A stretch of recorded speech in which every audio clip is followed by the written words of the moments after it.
coronavirus doesn't discriminate. That was a common refrain at the beginning of the pandemic.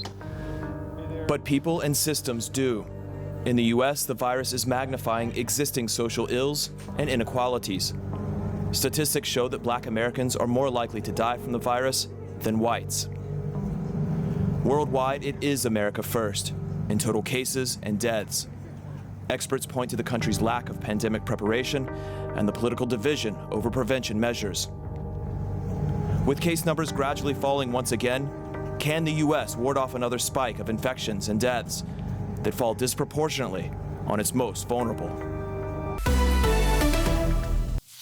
1 foot in, 1 foot out, depending on the very week, U.S. President Donald Trump's response to, even his very belief in, the novel coronavirus seems to change.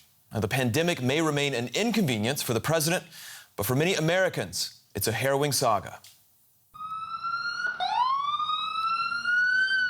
Around 40,000 Americans are still becoming infected with COVID-19 every day. Nearly 200,000 people in the USA have so far died from the consequences of or with the virus. The worst affected are poorer US citizens, especially African Americans. As part of the banking system. At the beginning of the pandemic, nobody expected it to go like this, not even the US president. He initially played down the danger of the virus, ignoring the warnings of health officials. It's going to disappear. One day, it's like a miracle. It will disappear. Looks like by April, you know, in theory, when it gets a little warmer, it miraculously goes away. I hope that's true. But the number of infections has risen rapidly, and the US has become the country with the most coronavirus cases worldwide.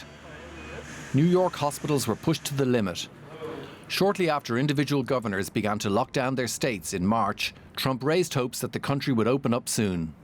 I'm also hopeful to have Americans working again by that Easter, that beautiful Easter day. Meanwhile, Americans have had to deal with wildly differing statements. Trump's advice often blankly contradicts the recommendations of his health officials. In this way, he ignored advice to wear a face mask in public for a long time. Instead, he made fun of his Democratic rival Joe Biden for appearing in a mask at a Memorial Day event. On top of this, Trump has spread misinformation, for example, that children are immune to COVID-19, or suggesting that injecting disinfectant could work as a treatment. And then I see the disinfectant, where it knocks it out in a minute by injection inside or almost a cleaning. It sounds interesting to me. Some I don't think have. Later, he explained the remark was meant ironically. When the number of cases rose in June and July after the initial easing, the president adopted a different tone. Resuming his daily coronavirus briefings, Trump expressly recommended wearing masks. He even recommended against going to bars. And I say, if you can, use the mask. Then this month came another surprise. US journalist Robert Woodward's latest book, Rage, hit the bookshelves. The book said Trump knew COVID-19 was deadlier than the flu in February. It goes through air, Bob. That's always tougher than the touch. You know, the touch, you don't have to touch things, right? But the air, you just breathe the air, and that's how it's passed. And so that's a very tricky one. That's a very delicate one. The message was a perfect point of attack for Biden. You all have said the presidential election takes place in early November. Over 190. At a campaign appearance in Michigan, Biden summed up his views. Well, experts say that if he had acted just 1 week sooner, 36,000 people would have been saved. If he acted 2 weeks sooner, back in March, 54,000 lives would have been spared in March and April alone. And so the USA remains the country with the highest number of infections in the world. The number of unemployed, after months of lockdown in many states, remains high. Let's take a closer look at just how disproportionately the pandemic has hit American communities. Now, these numbers are from the Midwestern state of Wisconsin, where white residents make up 80% of the population, but 67% of infections. Now, by comparison, Black residents make up only 6% of the population, but 11% of current infection, and close to 20% of deaths. A similar disproportionality with Hispanics. We should note, however, that the ethnic category Hispanic can overlap with white and black. All right, let's dig a little deeper into this with Joshua Garoon. He's an assistant professor at the University of Wisconsin in Madison, where he studies the sociology of public health. Josh, it's good to have you with us. Help us put this disparity in perspective. Why are minorities more likely to get COVID and die from it in Wisconsin? Well, the answer to that question is really based on the intertwining of racism and capitalism in the United States.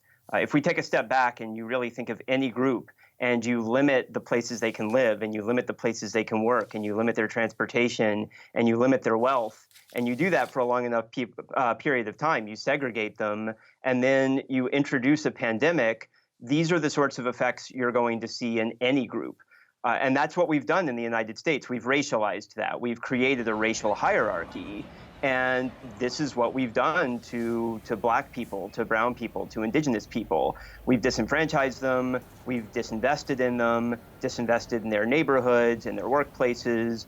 We have literally destroyed their homes, their businesses, their livelihoods, really their lives, their bodies. And we have done this over a long period of time. That's the American experience. That's the American experiment.